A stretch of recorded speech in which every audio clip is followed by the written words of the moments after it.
Hola y bienvenidos. En esta ocasión revisaremos cómo realizar estimaciones de incertidumbres en mediciones indirectas, con varios ejemplos de cálculos puntuales. En este punto es recomendable haber revisado los videos pasados sobre incertidumbres sistemáticas y aleatorias, porque utilizaremos conceptos y ejemplos previamente estudiados. Hasta ahora hemos visto las fuentes de incertidumbres que pueden ocurrir en mediciones directas. En el caso de las incertidumbres sistemáticas, encontramos que se deben principalmente a los instrumentos utilizados y que provocan un desplazamiento de la medida en una dirección establecida. Estas incertidumbres se pueden reducir con una revisión adecuada de los equipos o consiguiendo mejores y mejores instrumentos. Por otro lado, las incertidumbres aleatorias son causadas por condiciones humanas o ambientales que provocan variaciones en la medida. Generalmente tienen una distribución gaussiana o normal alrededor de la media y se pueden estimar con mediciones repetidas de la misma variable. En todos los ejemplos revisados, analizamos cómo estimar la incertidumbre en la medida, ya sea por la resolución de los instrumentos o por la dispersión de un conjunto de datos. Sin embargo, todos esos ejemplos involucraban únicamente incertidumbres en mediciones directas. En la realidad, la mayoría de cantidades físicas usualmente no se pueden determinar con una única medición directa, y en su lugar hay que seguir dos pasos consecutivos. Primero, se determina una o varias cantidades que pueden medirse directamente y después utilizamos esas cantidades para calcular la variable de interés propiamente dicha.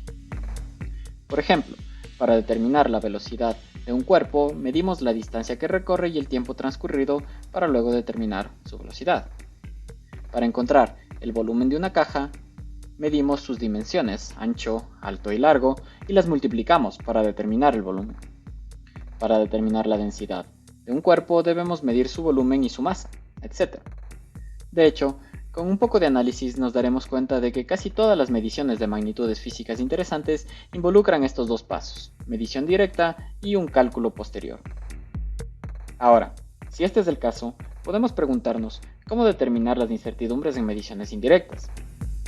Para responder esta pregunta, realizaremos algunos ejemplos ilustrativos de magnitudes calculadas en base a otras mediciones directas.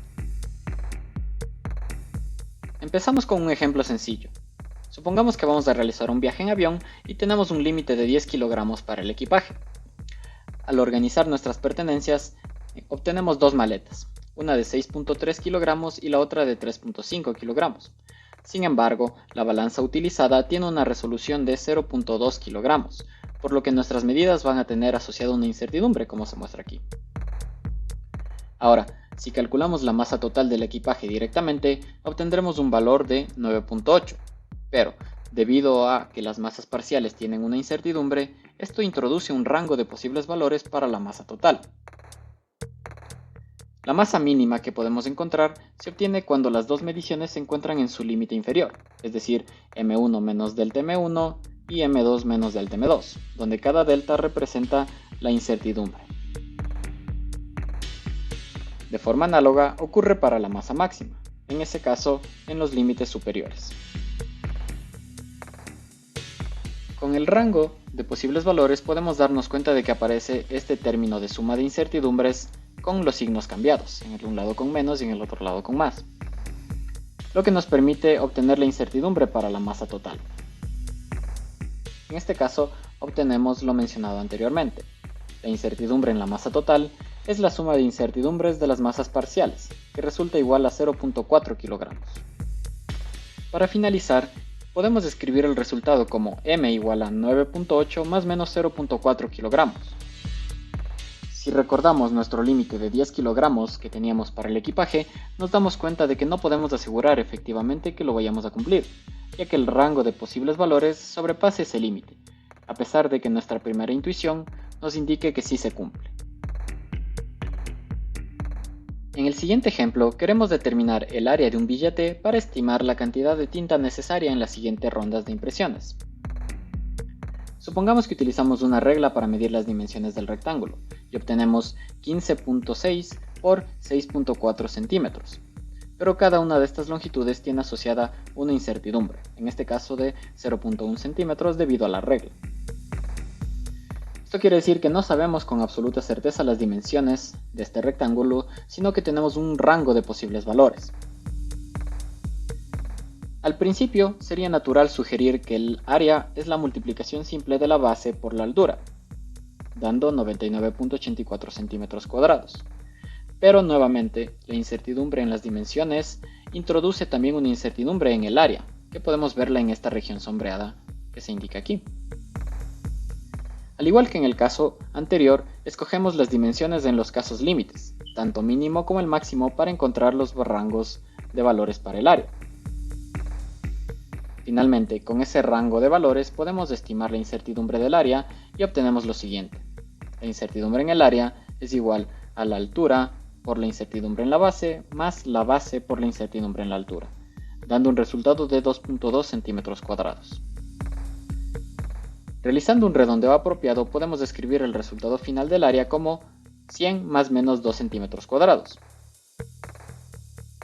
Aquí nos damos cuenta de que nuestra sugerencia inicial de 99.84 centímetros tiene una falla importante, ya que presupone que conocemos el valor del área con una resolución de 2 cifras decimales.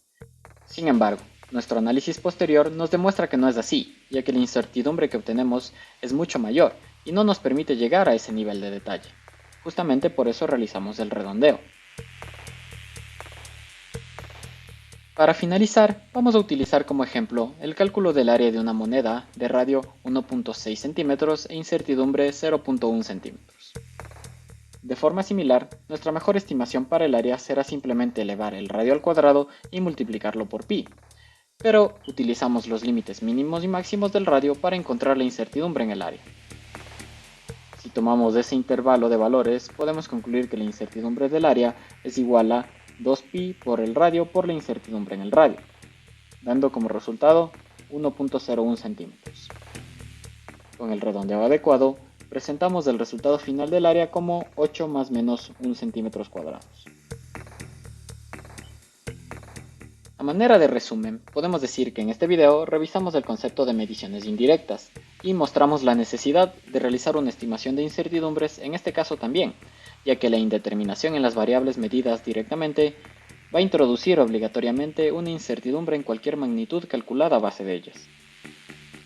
Para ilustrar este proceso, realizamos varios ejemplos sencillos: la suma de dos masas individuales para obtener una masa total, el producto de las dimensiones de un rectángulo para obtener su área, o la potencia, en este caso al cuadrado, del radio de una circunferencia para obtener su área también.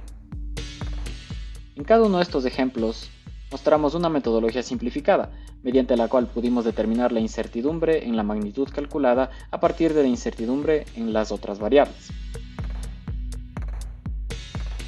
Sin embargo, esta metodología no es extrapolable a casos donde la relación entre las variables sea más complicada. Por ejemplo, para calcular la fuerza de rozamiento sobre una caja en un plano inclinado, nosotros podríamos medir directamente el ángulo y el peso del cuerpo. Pero ya no es tan sencillo calcular la incertidumbre en esta fuerza, ya que interviene una función trigonométrica. También, en el caso de un sistema masa-resorte, el cálculo del periodo de oscilación involucra una raíz cuadrada, lo que limita nuestra metodología anterior para estimar la incertidumbre en el tiempo. Como último ejemplo, podemos ver que midiendo la longitud y el periodo de oscilación de un péndulo, podemos calcular la aceleración de la gravedad.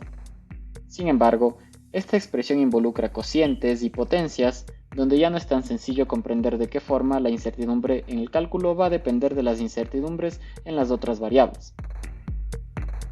Por este motivo es que necesitamos una nueva metodología, más general, que nos permita calcular la incertidumbre en mediciones indirectas para cualquier caso, sin importar lo complicada que pueda ser la relación entre las variables. Justamente esto es lo que revisaremos en la siguiente parte del curso. Por ahora hemos terminado este video sobre estimación de incertidumbres en mediciones indirectas. Muchas gracias.